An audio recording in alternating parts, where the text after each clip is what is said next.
And we are live. Hello, everyone. It's good to be back. It's been a while since I've been on here and had an interview. I've been on other people's shows, but I just haven't really been in my own space. So today's very special to me because today I have on my cousin Cecily. Cecily, I thought it would be really great to have somebody on a different perspective of addiction. Cecily never battled with addiction. However, you're a drug counselor, correct? You've been doing it for 10 years, right? And Absolutely. your mom battled with addiction, which is my first cousin. So that's what kind of pushed you to want to do what you are doing currently right now. Isn't that right? Yes, it was a big push. Yeah, yeah. So I thought it would be great to have somebody on to speak on the other perspective of addiction. I'm a little bit rusty right now and tongue tied. I apologize. But we'll. But I just thought that'd be a good idea. And back in June, her mother, my first cousin, passed away, and what we believe to be an overdose. And Cecily's told me a little bit about it, and there's been some corruption involved. And, I thought it would be a good thing to kind of talk about it because you had mentioned that the way that they kind of treated your mom, they wouldn't do an autopsy. Just kind of way that people view addicts, right? In general, because, we're suffering. We're just addicts. So we're not going to, take care of the situation or do an autopsy or whatever. Is that correct? Yes, absolutely. Okay. I know this is really heavy, but you and I have both walked in the darkness. My darkness may be, self-inflicted darkness, but your darkness, just from our family and the addiction in our family. So I'm really looking forward. We're going to bring it to the light. So it's very heavy. I appreciate everyone being here today. Hey, Jason. Hey, Rob. It's so good to see you guys. Okay. But let's get into this a little bit. Cecily, how old are you now? 35. This year I'll be 35 in April. I'm 34 right now. Are you? Okay, that's so crazy to me. How interesting. And so do you want to kind of get into the story with your mom and like what happened, like where this kind of all began? And we'll try to dig in here and see what we can expose here.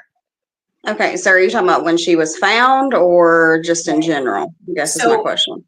okay, so your mom suffered from what she was addicted to what? What are the things that like what was the things that she was on? She was on crack. She was on cocaine. She did do methamphetamine towards the end. She did have a really bad issue with pain pills due to a back surgery, Mhm. and she did have a heavy addiction to benzodiazepines. Okay. Okay. And this went on for a while because I do remember I remember your mom being in the mix of it, in the midst of it, whenever she'd come and visit Handel when I was staying there. I was in the midst of it too. So I really, I'm not judging at all. I'm just speaking. I don't know why I'm a little bit nervous, but that's okay. We'll get through this. Hi, Aurora. Hi, everybody. Okay.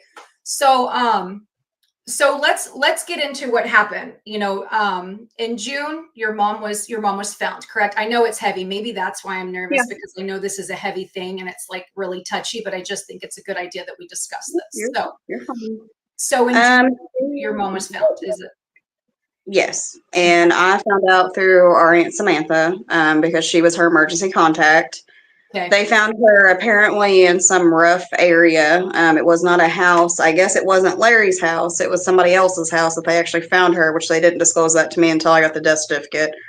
But they found her. Supposedly, she was non-responsive. They tried to say her cause of death was a heart attack, cardiac arrhythmia, So but I when you say questioned that a lot. when you say they, I do apologize for interrupting you. Oh, you're good. Who is they?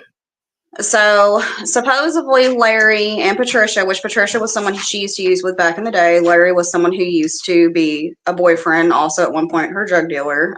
There was also another person that was found. I don't really know what his name was, but apparently they were possibly together. I'm not sure. I really don't know. But the funeral director is the one that told me of all the people that were there when the call was made to the police department. Okay. Gosh, so are you telling me two people were found? No, there were Oh, three people there. Supposedly, Larry and Patricia walked in on her and they found her non responsive, and that's when they called the police. okay. Okay. And so go ahead, continue. I didn't mean to No, interrupt you're you. fine. You're good. Mhm. So they said that they called them. I know on her death certificate, I have it here kind of to review. They they called her time of death at 8 o'clock at night. Everyone wasn't notified till like nine or no, it was 6. Everybody wasn't notified till like an hour or two later. Supposedly there was no coroner or medical examiner in the area, and this was in Huntsville, Texas. Apparently, from what I found out, a coroner does not have to be present to say the cause of death, that it can actually be a judge or it can be a justice of the peace kind of thing, because apparently down there, they are trained to do the cause of death. There's no medical examiner on site. So Okay. apparently this judge came and he says he did an actual like overview and his, cause of death for a 50-year-old woman who has, I mean, she does have a laundry list of drug charges, things like that. But he says that he took the word of the people who were there. She had a bag of pills. I don't know exactly what the pills were. He could not tell me what the pills were, but supposedly he said she was in bad health and she died of natural causes. And she was only 50 years old. So I don't really know too much more of that. When I asked him if she was covered in bruises, if there was anything, he said there was no foul play. To me, what's really weird about that, which you know about mom, she's anemic, so she bruises all the time. So that was Mhm. kind of a question I deliberately asked if she had bruises, and he told me there was no bruising. So to Mhm. me, that tells me that there wasn't a full body examination done. Said she had been there and been laying there the entire day. I don't know that that's necessarily true. I'm not sure. I just know the whole situation was just kind of weird because it seemed like the more I dug, the more questions I asked, the more I found. And it just got really crazy down there. So you believe that they just kind of, oh, natural cause. So why didn't, and what was the reason they said that they wouldn't do an autopsy? That's where I was kind of getting confused, right? Because is that not something like that we could just like, is that something you have to pay for yourself? Like who was, okay. I would imagine it's probably pricey. Yeah. It was about $10,000 Holy cow. to Okay. Wow. do, yeah, because it was like you had to pay them to release her body because they had held her body at a funeral home that she was not told to go to. Because at first they tried to say that she was still married when she died.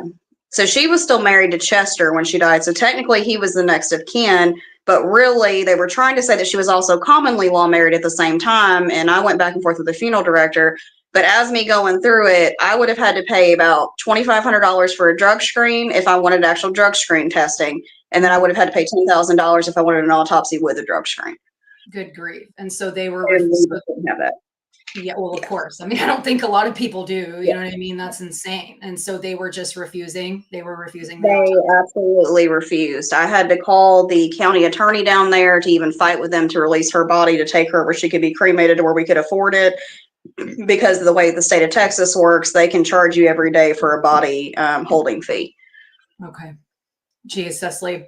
I'm sorry I wasn't there for you more during this time. You're a real warrior though, you know? Yeah, it was a lot. I mean, I was battling my own thing with mom because we didn't have the best relationship because Mhm. she couldn't stop using and she wanted to be around my kids. And my biggest thing was if she could get sober, she could be around them, but if not, she just wasn't going to be there. Let So it was just a really hard thing. you want to get into that a little bit because I've always been on this end of it, right? Like I'm just so grateful that, my son has forgiven me for all the shit that I put him through during my active addiction. But but now that he is older and has an understanding of the things that I faced and I had to go through, and just didn't have the coping mechanisms. And that was my way of escaping. We've managed to heal a lot of these wounds and we've managed to really work through all this. It's actually been a beautiful thing. So, would you like to kind of get into that, maybe your relationship with your mom and what that was like on your end of it? Because I will tell you this, my son always told me, and it's crazy. Like my mom, she was an addict, but I didn't know, like, I didn't know, what she was doing or using. She kept it very, very under the radar until she met George. Okay. And, but I always questioned my love for her. I mean, her love for me. I always questioned that. And the one thing that my son always told me was like, no matter what, he's like, Mom, I always knew that you loved me, but I didn't understand why you couldn't stop using, right? And I mean, I'm sure as a drug counselor, you know that we're masking something. Uh-oh, we lost you. Hold on, girl. Sorry, Okay. that's So no, you're good. no, I saw like two of you down there, and I was like, "What's going on here?" so, so anyways, do you want to get into that a little bit and what that looked like for you, your perspective of addiction? Because you never battled with addiction, Cecily, huh? I have a food addiction. I do have a people addiction. I Okay. have what I tell a lot of my patients. I have a lot of the isms, the behaviorals, but not the actual substance because I was always taught if I like something too much, I had to get away from it. Okay. So I had to Okay. kind of get away from all. I mean, I'm not ever going to say I haven't dabbled. I've dabbled back in the day, but as far as like getting engulfed in something, just after seeing mom, I couldn't. It Yep. scared me. Yep. Same with my son. After seeing me, he's like, he didn't even want to take a damn Advil. You know what I mean? Because he's like, he doesn't Mhm. want to go there. He doesn't want to do that. So, Um, how was that like for you? I mean, did you ever question her love for you? Was there something where you like not understand why she was, it felt like she was choosing? That was the one thing is, people who don't understand addiction are like, they feel like, the addict is actually choosing, whatever it is over this Mhm. person. They don't quite understand the significance of it. Well, and I can say I was a very angry teenager. I went through relationships thinking I could find the love of mom, and I couldn't. And I had a lot of kind of growing up and a lot of therapy I had to get through. And I did question that for a long time, like, why weren't you here? And, by the end of it, I had to practice a lot of acceptance and realize it's a lot more complicated than they're not choosing a substance. It's like a physical, mental, no one wakes up and says that's what they want to do for the rest of their life. That's That's right. not that's not a thing. And so, like, for a long time, was I angry? Yes. Was I mad? Absolutely. Was I hurt? Yes. But it took a therapist right before I had my child, my first one. Mhm. I was telling her about everything with mom, about how, I just couldn't get over it. I couldn't forgive her. It was just so bad. And then it was probably one of the hardest ones I had, one of the therapy sessions I ever had. And she said, you're going to have to forgive her so you can let go, because if you don't, you're going to end up making the same mistakes into your child. And Wow. that hit hard. And it was one of those things where she kind of compared the backpack theory of like, you're carrying around these stones and this anger and this hostility and all these things. She's fine. Why are you carrying that around? Why are you letting that stay in your heart? Why would you do that? And that was a hard therapy session because she was like, I'm not saying what she did was right, but you have to let it go. And so I did forgive mom. I did right before I had him, and she was high at the time, and she laughed and pretty much told me she didn't know what I was forgiving her for because she gave birth to me, and basically I wouldn't be here if it weren't for her. And that That's was a hard moment. It was, but I let go of all of that day, and I swear I felt a huge relief where I'm like, you know what? I did tell her I forgave her. Regardless, at the end of the day, I just had to kind of accept her where she's at. And that was hard. I'm not going to lie. It was probably one of the hardest conversations I've ever had in my life, but Oh my it geez. released me from it. Did it? Yeah. Yeah. That's beautiful. I mean, I know that's probably one of the hardest things you've ever had to deal with, but that's pretty profound, right? I mean, you're telling her and you're telling her you forgive her for this, and she comes back at you with that, and there's a part of you probably that wants to be like, all right, well, fuck you, but there's a bigger part of you that understands all that's doing is holding you down. I'm so proud of you because I really am so proud of you, Cecily. I mean, we've been through the ringer. Our family is crazy.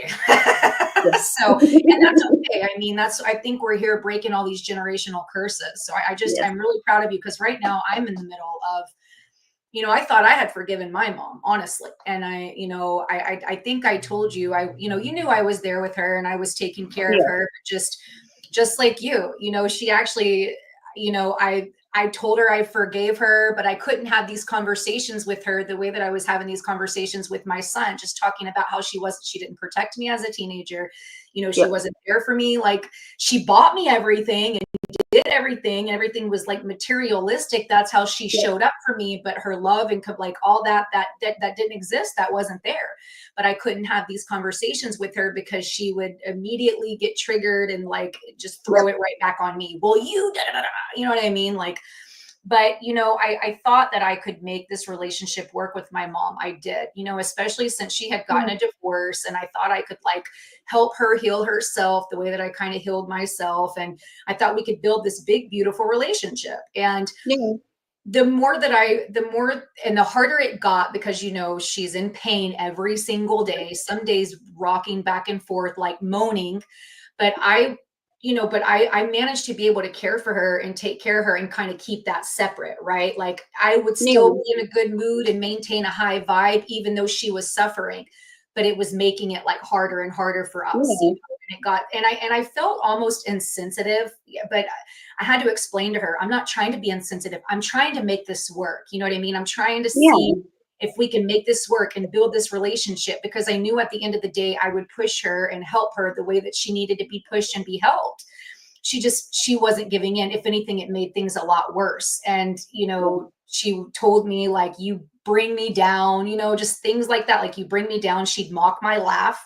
Right. And it just got really unsustainable. So once I moved out, you know, we would talk from time to time, but she just, I guess, expected me to come back, and I'm not going to go back. And I think that was like, that really upset her, you know? And so instead of like trying to talk through it and work through it, like she was kind of rude. So anyways, where I'm going with this is, you know, I'm having a hard time. I have her blocked at the moment just because I need my space. You know what I mean? Yeah. But you know, I'm proud of you because you managed to forgive your mom, especially in something like that. And I'm actually in the process and working on that. So yeah, I kind of went into, my own experience. I would like to say hi to everybody in the chat. We have Gerald and Jane here. Hey, Aurora. Hey, Gerald. Hey, Jane. So if you missed the intro, this is my cousin Cecily. I really appreciate her coming on today and sharing her experience. So is there anything else you would like to kind of share about this with your mom? I know that was kind of heavy and I was feeling a little bit uncomfortable, but is there anything you'd like to get into about it? I'm so nervous. Well, my biggest frustration of it, I guess, with the whole thing was it wasn't just grieving her. It was just, you know, on top of that, they made it so impossible to, you know, the police officer tried to say he knew her for 20 some years, but he didn't know that she had a son and a daughter. He tried to say that he knew all of them and things like that too. And then the more I talked to Samantha, the more she found things. And it was like, you know, back in the day, and I'm not going to get too into like slanderous people because I know that can get me in trouble. You know, at one point he was dealing drugs. I mean, he was one of the, I mean, now he's got a lot of health issues and things like that too. But Who? it's just crazy to me that, Who you was know, dealing the drugs? way it was handled, it was crazy. Who was dealing drugs? The cop? Larry was. No, Larry was. Not the cop. Okay. No, Ah, Larry okay. was. Okay, And sorry. they knew that, and they knew his reputation. They knew everything. And then I've heard like rumors about Patricia. I don't know exactly what she's done and what she's not. But I mean, it's just the way all that was done. And even with the funeral home where she was being kept, they were trying to keep it under wraps that she had next of kin, which to me kind of screamed more of the overdose deal because they were trying to pay out for the funeral and not tell me and my brother about everything, even though they were going to have to tell us because, I mean, my brother and my dad still kept in contact with her. So, and what's crazy to me, the reason why it kind of screams more of the other is because 2 weeks ago, Samantha told me that they were at Galveston Beach together before she died. Okay. Said she talked on the phone. She was fine. Dad talked to her a couple days before. She was fine. So to think that she's 50 years old, yes, she had health issues every once in a while, but from what I understand, She wasn't on her she deathbed or was anything. getting ready, no, and she was getting ready to move. And then I know her social security, some things got mixed up with that because of the selling of the house. She didn't report that. So there was a bunch of things going on with that to where she didn't have money coming in anymore. So, I mean, to me, it just kind of, it screams there's a lot more going on because I know she got cut off of her pain medication because her doctor, I think, quit practicing. And then I had heard that she had returned to use. I don't know that for a fact. I don't have a drug screen. I can't prove that. But that's just what Samantha talked quite a bit. I mean, even though they weren't like the best of friends and they'd have their moments, her and Samantha kept up just like her and my dad did. Right. So that's Yeah. why it screams more of an overdose to me. And to be honest, if she was messing around with methamphetamine, which is what I heard, if she was Mm-hmm. messing around with that and it had fentanyl in it and had the fentanyl law, they would have had to do an autopsy. And I don't think the city would have done that because of her reputation in that city, which isn't right. That's totally wrong. Absolutely. So that's what I wondered too. I was curious. I mean, I figured it was probably, you know, fentanyl. It was definitely, you know, fentanyl. I didn't, why do you think they're trying to, I know you just, why do you think that they were trying to keep that from you and keep you kind of out of, you've always been, even though you guys had your differences, you have been there and you have talked to her. I mean, am I wrong to say that? we went a couple years without talking, but I'd always ask Dad how she's doing. Dad always kept in contact, so I'd always know. And at one point, I think it was Mother's Day, she was really upset I didn't tell her Happy Mother's Day. And I mean, it was just one of those things where, I like you, which I'm proud of you for that, because I know the distance and the space is hard. I had to distance myself because my mental health was struggling. I could not maintain that constant communication. She was making Facebook after Facebook telling me that she demanded to be in my kids' lives. And I was like, Mom, if you're high, you're not going to be around him. I mean, the only grandkid she held was my son, and my son will be 14 this year. I'm proud of you for that, Cecily. And that was hard. I know. I'm proud of you, though. What would she say when you would tell her, if you're high, you're not going to hold your grandkids. You're not going to come around them in that state. What would she say to you? I'm selfish. I'm keeping her grandkids from her. I'm a terrible person. I'm so self-centered. I'm a terrible mother because I won't let them meet their grandmother. I mean, just kind of, she'd throw the book at me, and would tell her, I'm like, my job is to keep them safe. I'm sorry. I'm not saying you'd hurt them, but I don't know what you're doing. Wow. And there were times where I was like, do not show up at my home because I will probably escort you off with the police if you're high. I'm just sorry. That's just not something I can do. Right. Yeah. I mean, and so, dealing with your mom kind of very much like me and my mom, right, it's kind of give you the fuel to it's giving you the fuel to do what you're doing, and actually giving you the compassion and understanding dealing with other people in the same situation. And I don't mean this in a rude way, but your mom was in the thick of it. I mean, for quite some time. I mean, because I definitely suffered from addiction. I had my stuff, but it was like, your mom was like the next level. You know what I mean? She was definitely the next level. So, you learning to draw boundaries with her, and you having to learn to navigate that all at a young age too, and by yourself, that definitely, gave you the strength, I'm sure, to do exactly what you're doing today. Do you ever think about that? Like when you're dealing with your patients or your clients or whatever you call them, like, do you ever think about your mom? Like, I'm able to manage and navigate this because of how much strength dealing with my mom has given me. Sometimes, yes. If they're a little bit too close to her story or my childhood, I can't do it. Because it's like, there's so much trauma that gets close to it. I mean, the houses and the things I've been to, there were a couple of my patients where their stories are almost similar, only they chose a different route than I did. And I never like it to be, well, what did you do different? I'm like, I can't tell you what I did different. It's just, I just chose something different. It doesn't have to do with willpower. It doesn't have to do with anything. It's just, I had to do something different. I mean, maybe it was Pawpaw, possibly. I think he had a lot to do with it.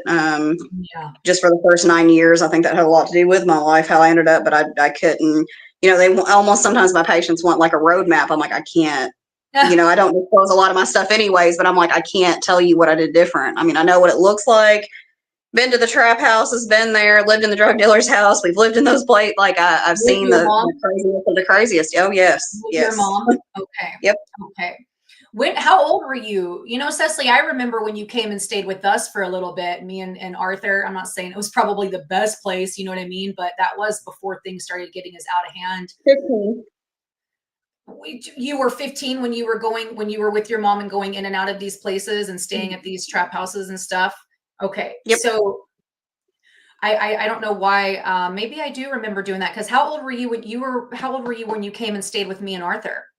I just probably turned about, I was 15, turned into 16, because I went up to my dad's, Lord, it was like 14 to 15 when all that was happening. Because I remember her at one point, because we were living in an apartment with Chester. Well, Chester at one point had just left. And when I came and stayed with you guys, that was when Chester didn't know what to do, because I was a teenager. I wasn't his kid.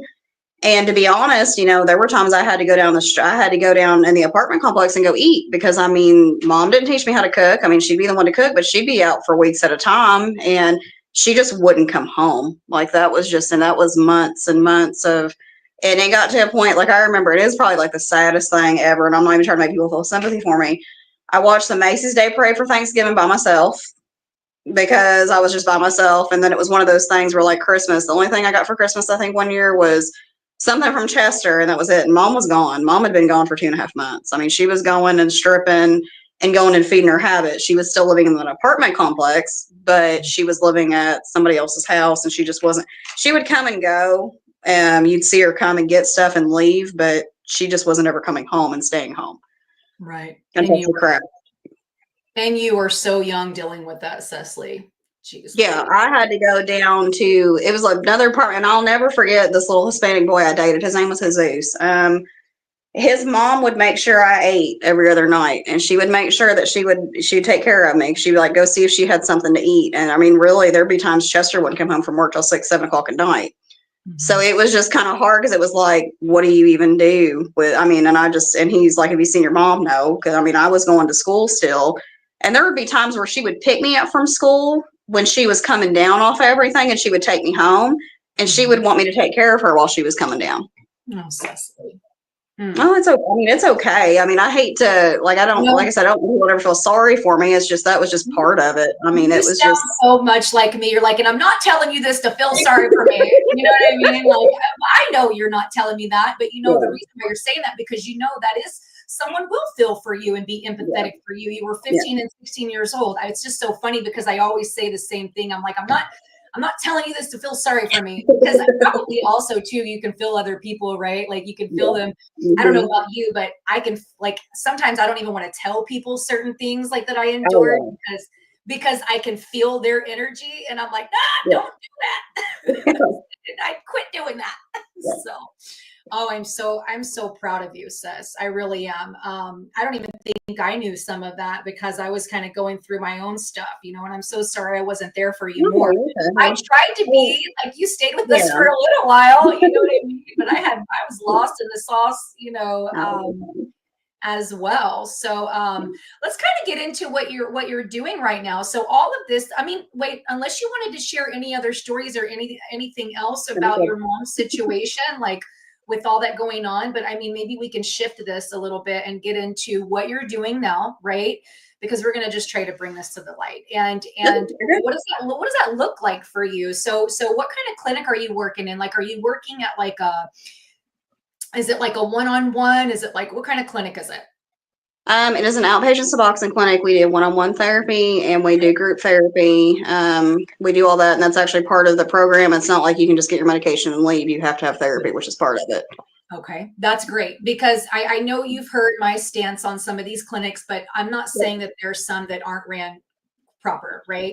I can just Yeah. tell you the one that I went to was not being run proper. I did not have therapy. I was there for 2 years getting Suboxone and didn't speak to one person, not one. Didn't Yeah. have counseling from anyone. And I don't know if I would call, these interactions that I had when I finally did have a session, counseling. Yeah. so, so you work at a Suboxone clinic. You did mention do you go to these do you ever like go meet with these patients outside of your clinic or they come in and do their sessions with you like this? They come in and do sessions like this. They come in my office, and then we also do group therapy as well. And in the group therapy, we do like a psychoeducation group. So we do like coping skills, relapse prevention skills, kind of a place where they feel vulnerable enough to talk about what they're going through.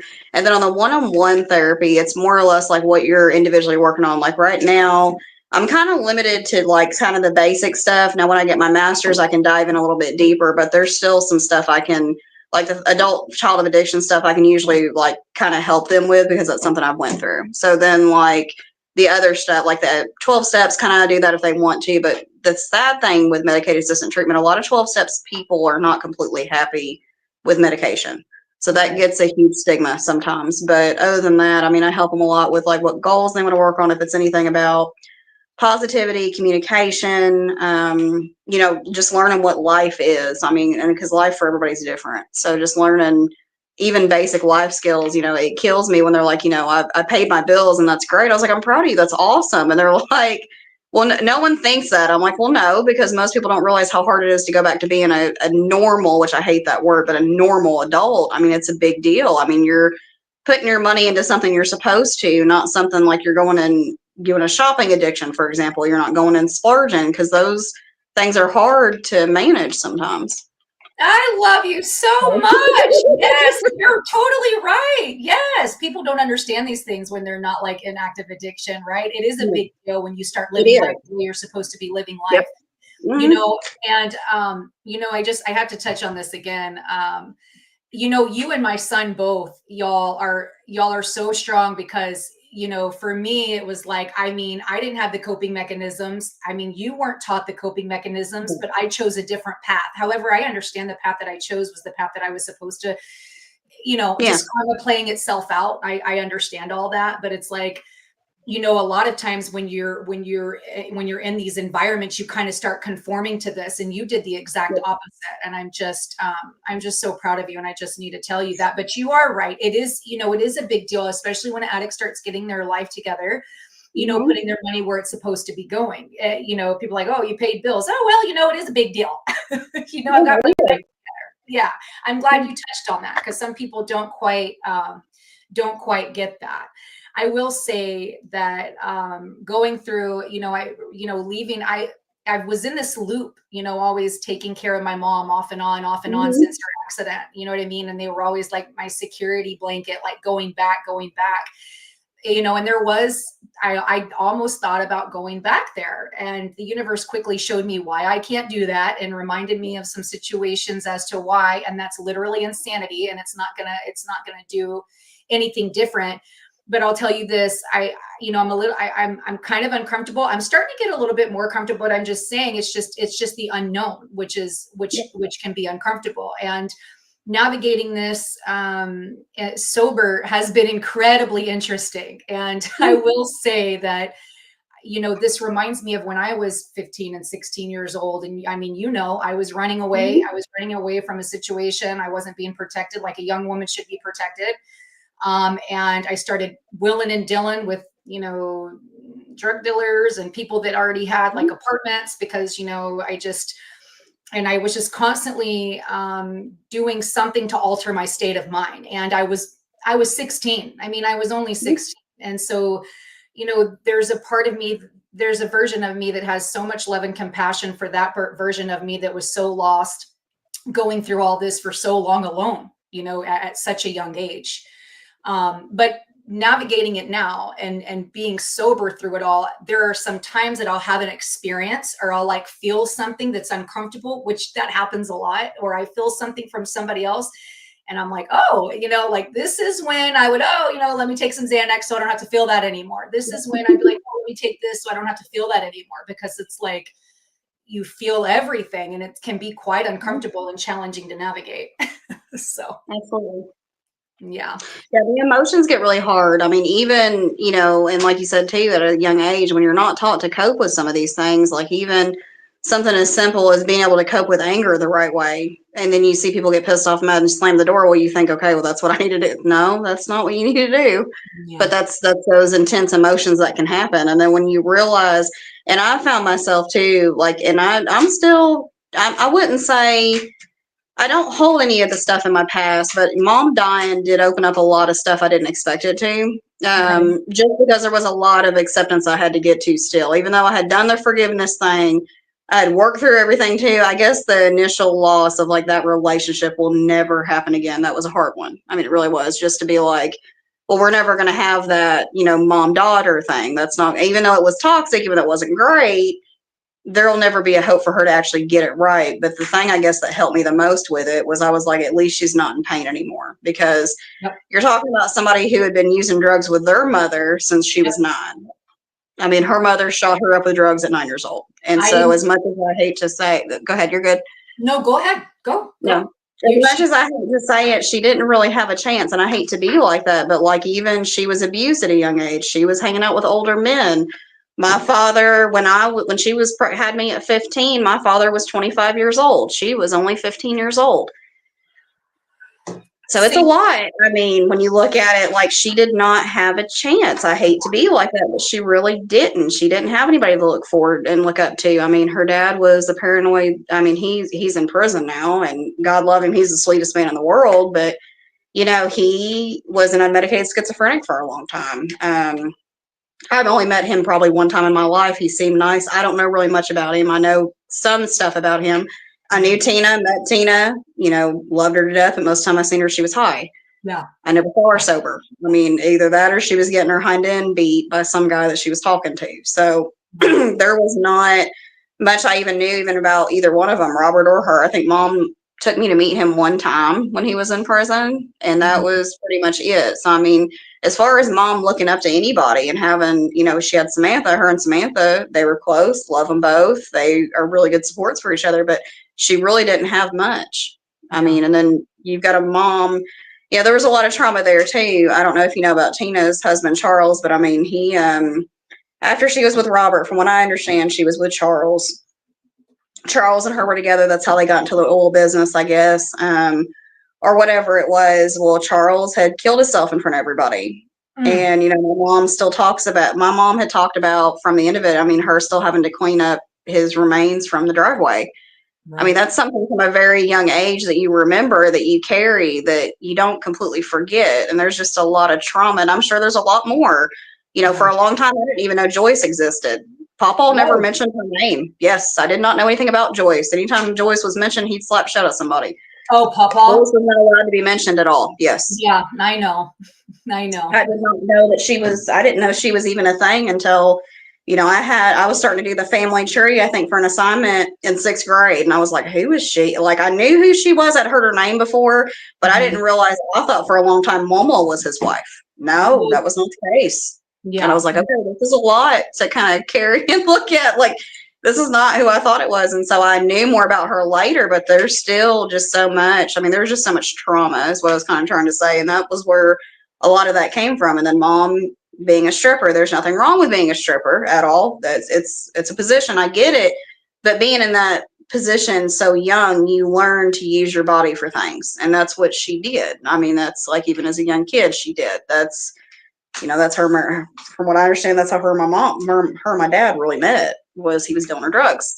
So So, that's why I'm so glad that you mentioned that. You mentioned the things that your mom went through. So I knew that your mom, just like me yeah, and my mom, my mom used with me as well. We were yeah, doctor hopping and things like that. I mean, she never did. But I'm just saying, you don't mean to be that way, but it is what it is. yeah, Your mom didn't stand a chance. She didn't have people around her that, productive people to look up to admire, to show her the way. It yeah, was quite the opposite. And that's yes, why we're doing what we're doing, because we got to kind of eliminate the judgment. So there's a yeah, lot more people out here dealing with this that don't have support systems, yes, that can't find the way, that don't have a supportive family to help them, to help show them the way or show them coping mechanisms. So I really am glad that you mentioned that. And just like the things that your mom went through. So mm-hmm, Joyce is actually my mother's mother. yep, And that my mother never discussed, a lot of the things that she went through until I kind of try to start digging in there. I was trying yep, to get her to open up to me and explain to her, it's okay. Like, you've been through this trauma. But when my mom was in fourth grade, her mother left for work and never came back home. And I mean, yep, she told me that she sat on the curb, and her mom, I mean, that really did a number on her in such a yep, significant way. And she told me that she would come home, or whenever her mother was there, that there'd be like Valium bottles all over the damn counter mm-hmm, from Joyce, grandmother Joyce or whatever. And so, I'm glad you mentioned that, because it's generational. I mean, this yep, is, and we're breaking these generational curses. That's what we're here to do. So, when we're trying to eliminate, like I said, the judgment from this shit, I mean, it's just, people just don't understand. And that's why we're doing what we're doing. So thank you for saying that. Yeah, I'm so proud of you, Cecily. So do you ever, I'm just looking here in the chat. Oh, hey, Rob. Let's say hi. What's up, man?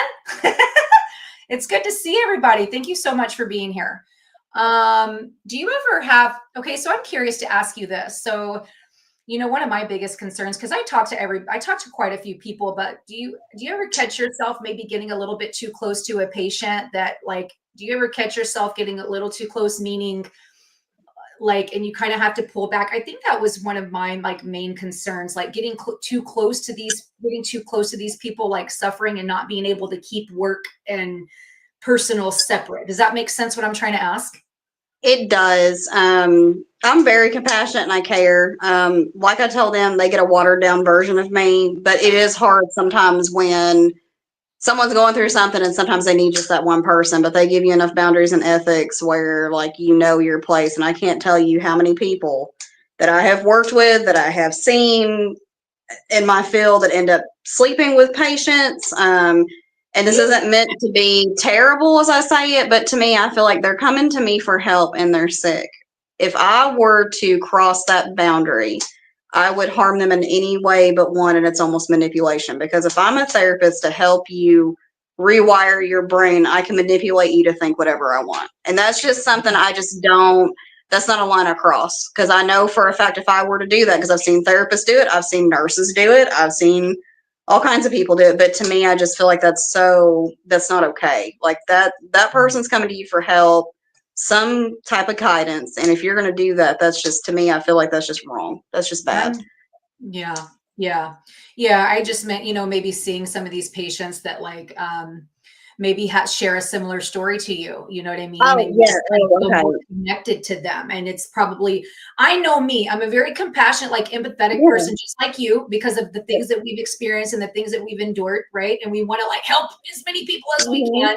Right. But at the same time, it's like, the one thing is like, I would imagine it for me, but you're actually in it right now, like how to keep like getting too personal. You know what I mean? Just like, I don't know what I'm trying to say here. Like just not letting them in as much and not be just boundaries that you're doing. It is boundaries. And making sure, like when you say something, because I'm not ever going to say I don't relate to them. I relate a lot to the patients, and some of the stuff they're saying, I'm sitting there in my head like, yep, know exactly what you're talking about, know exactly what it looks like, probably knows what it smells like. If they get too much, I will excuse it from my case, and it's nothing against them, and I will tell them, hey, it's not you. It's just like, this is too close to my own personal traumas. This is something I can't do.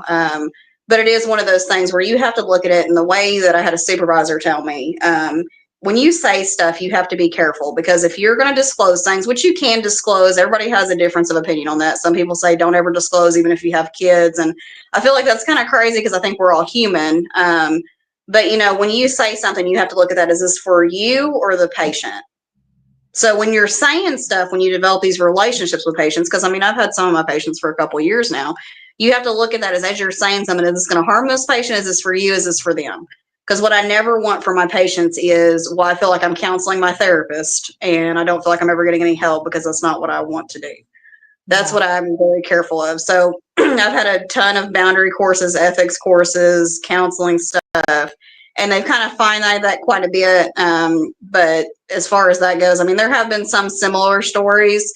If somebody reminds me too much of mom, I can't do it. Even from the moment they start doing that, and you'll know what I'm talking, that benzo slur where they start holding their mouth a certain way. I can't do it. If it's too much like her, yeah, good for you. Good for you. Geez, you're very much in your power, Cecily. I'm just so stinking proud of you. Yeah.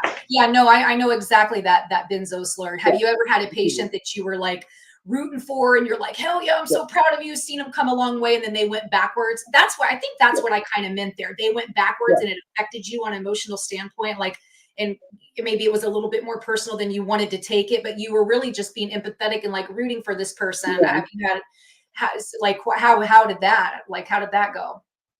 My first couple years was like that, where I took things so personal. But as I got to where I was working more with my supervisors, I actually have two Carols I have that were probably the best supervisors I've had. And I worked with one named Rhonda too.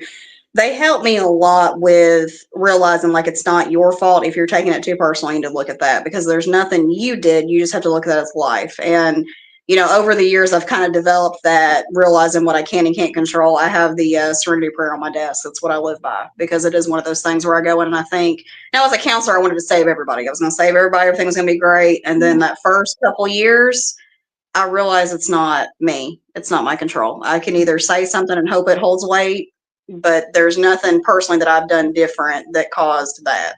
That's a person making their own decisions. It took me a long time to get to that point, though. Yeah, that's what I think I was meaning to try to ask, and I don't know why I got so sidetracked. It's just been a while since I've been on done a podcast or done an interview, so I was feeling. Plus, I'm kind of like out of my element, but my element was really messed up anyway, so that's a good thing, I suppose. So let's see. I just kind of want to look over here and say hi to Donna. Hey, Donna, thank you for being here. I really appreciate it. There was somebody else that said hi to you too in the chat. I have some friends that were going to come to the live that remember you when you were young, which I found out to be very, very interesting. There was another question I was going to ask for you, and it kind of like slipped away. Geez, I hate when that happens. I'm not going to get too nervous about it, but I wanted to ask you your perspective. So I'm going to kind of shift gears a little bit, and I know you kind of know my stance on with Suboxone and things. But so my question for you is, what is your stance on Suboxone being prescribed for alcoholism and like meth use, like any type of anything but opioids, right? Because I was of this understanding or knowing that Suboxone was used for opioid dependence, and so I'm seeing more and more of this. People are being prescribed for alcoholism. One guy had surgery, and instead of pain pills, they gave him Suboxone. That's insane. So I'm just kind of curious your stand on it, if you're comfortable with getting into that and answering that. Yeah, so Suboxone, I feel like it's for opiate dependence. The only thing I've seen them do Suboxone for, sometimes they say that the pain, Suboxone, quote unquote, is not used for pain. It can be. Same thing with methadone. It's not supposed to be for pain, but it can be. Okay. To me, it's a very scary thing. I feel like it's a very, regardless of a pain pill, to me, a pain pill, more than 3 days, you develop opiate dependence. So if you take a pain pill as prescribed for 3 days, you can become addicted to it if it's your flavor of drug. So that's the scary thing with it. Suboxone is meant to be as a replacement, not as a main. You're not supposed to be on it for years and years and years and years. That's not, even I tell my patients, we're here as long as you want to be here. This is not supposed to be for 10, 15, 20 years down the road, but I've had some people who say I'm going to be here till I die. So to me, it's kind of hard because you have some who are like, this has saved my life. I don't want to go back to that life, which is understandable. Yeah. But at the same time, I tell mine, we're not going to get into getting you out the door. It's just whenever you're ready, and you'll kind of wake up one day and realize you just kind of want to be done. And that's kind of what we go with. And that's the hard part is just when that person's ready. Now, as far as alcohol goes, to me, I think there is Vivitrol for that, which is a totally different medication. There is, I think it's Antabuse that makes you really sick if you drink. But Suboxone is not supposed to be for alcohol. Neither is it supposed to be for meth. I've heard people say that they go to a Suboxone clinic for meth. The only justification I can see with that is if there's fentanyl laced in it, which has become a common thing. So that's the only justification I can say with that. I did not even think about that. Wow. I did not even think about that, Cecily. Yeah, because like I said, I'm seeing more and more people that are being prescribed this drug that is the hardest thing to come off of ever. So, I mean, literally people have taken their own lives coming off of this. I mean, seriously, it's no joke, but I love what you just said, but see, like the clinic that I went to when I was ready to start dosing down, they were resistant. They were resistant, and I had to lie, like, because you have to like count out your medicine and bring blah blah blah. Oh, it was just getting to where I was like, I cannot do this anymore. I have outgrown this, but I was stuck. I was physically stuck, and it was like one of the hardest things, like, to come off of this crap. But I mean, they're prescribing it for like alcoholism. But like, anyways, what I was saying is I'm glad that you tell that to patients, right? Because sometimes these patients, you're like, they get stuck in this loop of going to the Suboxone clinic or whatever and taking their little medicine every single day. And it's just, they feel normal. And I do get that it's saved a lot of lives. Yes. I totally understand that. But on another aspect, there are also so many people that they're ready to come off and unable to do so because they didn't have a counselor like you telling them you can be on it as long as you, whenever you're ready, we can work with you. You know what I mean? So I'm just curious, I mean, not all counselors are like you, and they gave me pushback.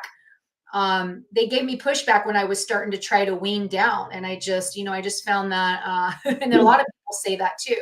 Do you ever see that, like in your, have you seen that or heard that, or have you had patients come and be like, I couldn't go to this place anymore because they weren't working with me, they were working against me? I mean, have you seen this? I have seen that to where they don't want them to leave because, I mean, and at the end of the day, as much as I hate it, and I hate to admit this in general, but addiction is about money. I'm not going to sit here and say It's not. I get it. They make money. It is a booming industry. You're always going to have someone struggle. It's like almost like dying. You're always going to have somebody that's going to die, somebody in addiction. What frustrates me more often than not, and I have left companies for this, when they stop caring about the patients and they start feeling like a number, I can't do it anymore. Good I for can't. you. I Good. really, it is hard. Because I care. And like at the end of the day, you know, they're more focused on billing. They're focused on getting as many people as they can in the door, as many people in those groups. And like to me, I don't feel like that's therapy. That's not making a difference. That's just adding to a whole nother level of a problem. Right. That you're wanting these people to eventually taper off and regain more control of your life. And you have to teach people skills to do this. And if you're constantly worried about the numbers, you're not worried about the person. And Yeah. I hate that for places. You know, I used to have patients come up and say, well, I'm, you know, such and such. I'm like, no, your name is John. Your name is Sally. Like Mhm. that, you're not that number. We're not in DOC. This is not what we're doing. But it was so hard to change that because that's what they were used to with, they would go dose at a window and that was their number. That's what they went by. They Yeah. signed. And I'm like, I hate that for them because that That's was their identification number. I hated that. That was exactly like the clinic that I went to. What's your I number? hated I'm like, oh, that. I don't even know my number. Here's my name. No, what's your number? You're exactly right. Yeah. That's what your patients are very lucky to have you, Cecily. They really, really I are appreciate because I that. have somebody in the chat, Rob, he's tarot with an attitude here. He actually worked at a Suboxone clinic as well. And he came on and we had an interview and kind of got into a little bit of that. And very much like you, he was a good counselor. I mean, he worked with his patients, you know what I mean? He opened up their eyes to that there are, this doesn't have to be a lifelong drug. I mean, I do know that some people, maybe they're not ready to get to the root of the problem, so they're going to continue to use the Suboxone. That's, I Yeah. totally get that. Let's see, he said the only Subutex Suboxone would work for alcohol. Hold on. The only way Subutex Suboxone would work for alcohol is it will work like Antabuse and make you sick. It's fear-based. Does that resonate with you? Um, if it's talking about opiates, yes. Now, as far as alcohol, I don't. With alcohol, they have Vivitrol, or they have. There's another medication they have too that they give for that. At my particular clinic, Suboxone is only prescribed for opiates. It's not Yeah, prescribed for anything else. like it's supposed to be. Yeah. So, Yeah. and can I ask you this? How long? Because, like I said, there are so many people stuck on this. I feel like if it's used accordingly, it won't be as hard to come off of it. And I have this understanding of that it's really supposed to just, because when they first started using this drug, it was mainly just in rehabs, and they would use it to get you like a detox program, get you off the pain pills, Yep. and it was like a 3 to 5 day thing. It was like a rapid taper and then you're off. That's it. And that's not what we're seeing anymore. We're literally seeing people just handing a whole bottle of Suboxone going, here you go. No education behind it or no anything. And now all these people are stuck going crazy trying to come off this drug and can't function without it. So now they're stuck. Yeah. And that's the hard thing too, is like you have to have somebody and you have to have a provider that actually listens to you. And that's the hard part, is a provider, you have to look at the patient and see what the goal is. At some point I've had some come in here and, I've had a couple who are like, I'm going to be here 3 months and that's it. She was here 3 months and that was it. She was done. And like, I've had some say I'm going to be here for a little bit. I've had some say 3 to 5 years. I think it just kind of varies on your support system. It varies on who you have in your corner. Like I said, the doctor listening to you and going by what you want, not what they think that they need. Because, and like I do to my patients, I tell them, you know your body better than I do.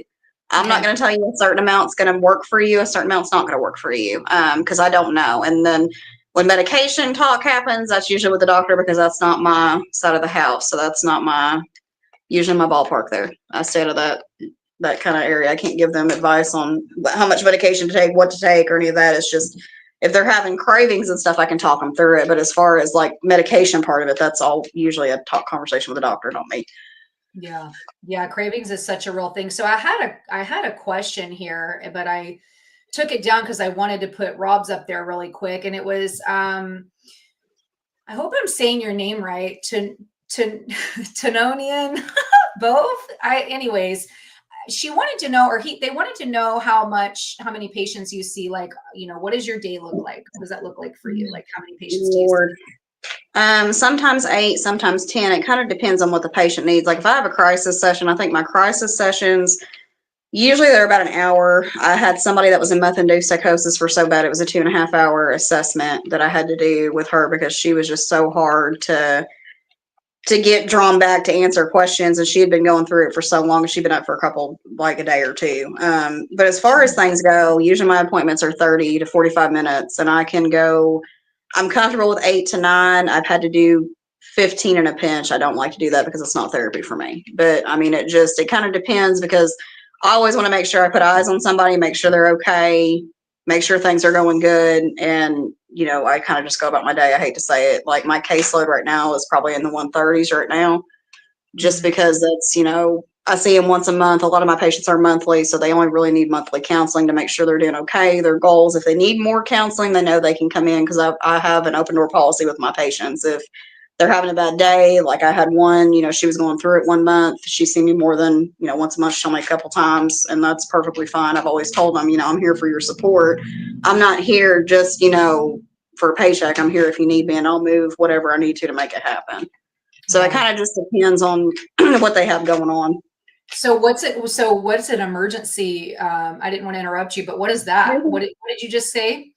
So, like, if they're going through crisis, like I had a patient who was really having a hard time with wanting to use. It was a bad time of year. I think I think it was his dog that died. He'd had it for like 10 years, and he really had to be talked down. And that took me about 45 minutes to really talk through the rational thinking of, yes, I understand. Like I try to get away from I understand because yes, I've been through things, but I don't understand what they're going through. But to use isn't the answer, and to really kind of bump the head back together of like, hey, this isn't you thinking, this is the addiction in the back of your head. This is your mind playing games with you. Using's not going to make it better. And sometimes that takes a while to talk to somebody through it because what they're feeling is real. Those emotions get really intense and really kind of out there, but that's not logical to what's going to happen if you decide to make that decision to use. That's like right. That's the thing too. So sometimes those can take a little bit. And like I said, like I tell mine, yes, because they're once a month, because usually you get monthly status when you're a really stable patient. If you're really having a hard time, there's no reason why you can't come in here and sit down and talk for 25, 30 minutes. There's just no reason for it. So they'll come to you and it'll be a phone call. It'll be in person for in person. It can be a phone call if they want me to call them and check on them. Every once in a while, there's a few of them. If they're going through something, I may call them at the end of the week and ask them how everything went, just to kind of see how they're doing. And then if I've noticed one kind of fall off a little bit, like they haven't been to their appointment, I'll be like, hey, are you coming back? What's going on? Just to kind of keep track of what's going on with them to make sure they're okay. Well, I will tell you this. I'm so glad for this conversation today because the Suboxone clinics and the doctors that I have seen, it just made me not have any faith at all. I mean, I did talk to Rob and I knew that there were some good counselors out there, right? But it just feels like it may just be a dime a dozen. And just like you said, some of these clinics are just like, you're just a number. So, speaking to you and hearing about this, or hearing about your clinic and speaking to you about, your perspective of this is refreshing. It really Absolutely. is refreshing because, I just had no faith in it just because of my own personal experience. And I think you're doing great work, Cecily. I'm so proud of you. I've had to hold back my tears a few times here because I'm just so proud of you. So I appreciate it. Yeah, you bet. Is there anything that you want to, so we're going to wrap it up and we're hitting right on an hour here. Is there anything else you would like to discuss or anything you would like to tell people who are battling addiction or people who are dealing with somebody who is battling addiction? For people that are battling with addiction, don't ever give up. There's always faith. There's always somebody. And even though you feel like the world's against you, it's not, because everybody's got their things. Like, you need to use your support system, because I can't tell you how many times I've had people come in here and say, I had the skills, I had the knowledge, I went to, because I've done inpatient too, and outpatient. I had the knowledge, I had the people, I just didn't reach out, I isolated. So when you see yourself isolating, that's a dangerous sign. Like, the isolation isn't going to help. And as far as people who deal with people battling with addiction, don't give up on them. Like, that's one thing that I hate the most about anything. I can't tell you how many people have counseled where they're like, my mom, and I get there's that tough love thing that does exist. But when you completely are like, I'm just out, I'm just not doing this. I'm not saying deal with abuse and things like that, but just don't completely close the door because someone's struggling with a lot of things you don't get. Like, I get so frustrated about the whole, well, I could just stop. It's not that simple. I really wish people would educate themselves about it and just really look more into the research. There's a reason why it is considered a disease now. It is in the DSM-5. It is actually in the mental health diagnosed. It is a disorder. Like, and if people would be more understanding and open-minded to realize that other people, I don't get it. The compassion for humanity, it seems like it's gone a lot. And it really frustrates me when they say addiction's a choice. It's not a choice. Oh, I No one know. It chooses it. frustrates me. Kills me. Yeah, I'm just gonna wake up and be like, oh yeah, I want to be an Yeah. addict. That's what I want to Yeah. be. That's my choice. No, Absolutely. you got to get to the root of the problem. I mean, you really Yes. do. You got to understand, what are you masking? What are you trying to Yep. escape? Exactly. So I have another question. If anybody has any questions, you can go ahead and ask them now, and then I'm going to ask her this, and then we can wrap it up. But I have a question about the 12-step program. I had a doctor whenever I was like, Suboxone is not, it's not. He's like, that with 12 steps is the perfect. I'm like, you sound really. I mean, and correct me if I'm wrong, but I feel like that really was kind of an ignorant thing to say. I mean, what do you feel about the 12-step program? I know don't it think works for some people. Sorry, go. it does. I think, no, you're fine. With recovery, the way I tell people, you look at what works in your recovery toolbox. If 12 steps work for you, that's great. If it doesn't, it doesn't. You don't have to go to a meeting and hear about how terrible people's lives are sometimes. And sometimes, if the meeting is done right, it can be a good message. But if you go to a meeting where it's nothing but war stories, I remember the good old days, and I'd been an impatient, someone talking about how great their life was. I said, yeah, it was great when you couldn't pay your bills and your life was unmanageable and you had no, and a lot of people don't want to hear that, but it's like, okay, but what is so great about it? It's not. So those war stories are the things that make those meetings sometimes hard. Now, sometimes you'll hear somebody's story and be like, oh my gosh, they did it. That's great. But, the 12 steps, the way I had to look at it, because I was very anti 12 steps for a long time. And it was simply because I had seen a gal who had been sober for 5 years. Yes, she was taking methadone. People think methadone's the devil, and I understand it. To me, it's no different than Suboxone. But she had been sober for 5 years. She was looking for sober support. She wanted friends. She went into a 12-step meeting. They told her she was an addict. She was still using, and she was still high. I was anti 12 steps for about 2 years after that, because I was like, I will never send anybody to a 12-step meeting again. Because I'm like, that is the worst thing. You're all struggling with addiction. We can go into caffeine being a mind altering substance. We can go into the coffee that you're drinking being a mind altering substance. We can go as far as we need to with it. But to look at someone because they're taking methadone when they're trying to make friends that are sober, to me, that was just so distasteful. I went away from the 12 steps for a long time. Yeah. When I learn more about them, when I'm like, okay, so when you look at the principles of the 12 steps, being honest, accountable, reliable, being truthful, those are good things to live by to make, you make better choices. But I don't think you have to have it. Like, you don't have to do the 12 steps to stay sober. Are they good to go by? Sure. It's like the 10 Commandments. They're great to go by. Yeah. That's not going to make you the perfect Christian.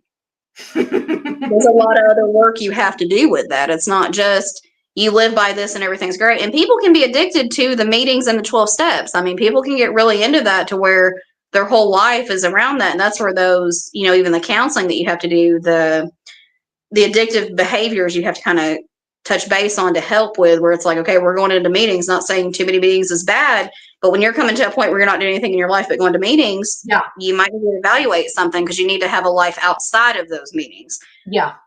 I couldn't agree more. Or, I love that. That's exactly, that resonates 100%. I couldn't agree more. And going to these meetings, and claiming I'm an addict, I'm, hi, I'm Chastity, I'm an addict. I'm an addict. It doesn't resonate with me. Right. Because that's in my brain now. Like I'm telling myself every single day, or every time I'm in a meeting, that I'm an addict. I don't need that. I don't need that reminder, because the idea is to rewire your brain, not stay in the same neural network of addiction. So that does resonate. I did interview a guy that was in the 12-step program, and he was going to meetings and things like this, and he was active in it for over 10 years. And then he was noticing like people were falling off. I mean, he knew some people that had committed suicide in these programs. And so he just felt like something was missing.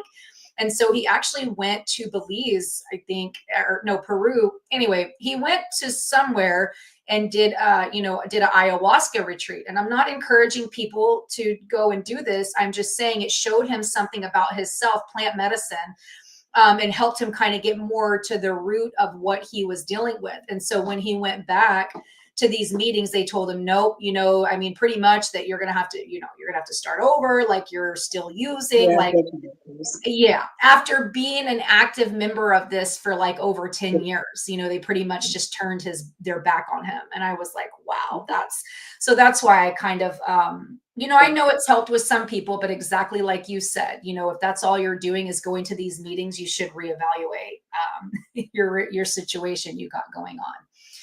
Well, Cecily, I really appreciate it. Hey, Mr. B, what's up? Excellent show, Chastity. We need these exact shows right now. Yeah, we definitely do. So, and who better for us to bring it all to the light. So, Cecily, thank you so much. You're so strong. You were making me feel strong. Just listening to you and just seeing you in your element like this and seeing you in your power. You know, there were some things I didn't know that you dealt with, and maybe I did. I was just in my own crap. You know what I mean? So I'm super, super proud of you. And Cecily, prayers and blessings go out to you. Everybody loves you. So yeah, guys, thank you so much for joining me today. It really, really means a lot to me. I was a little bit nervous coming back on, you know, for the first time in a little while. So having my friends in the chat, being with my cousin, you know, made me feel, you know, a lot stronger. So I really appreciate that. I'm going to end the stream, but I want you to stick around if you don't mind, if you can, for just a couple of minutes. So guys, thank you so much for coming today. I really appreciate you. I love you so much, and hopefully we'll see you soon. All right. Bye. Okay.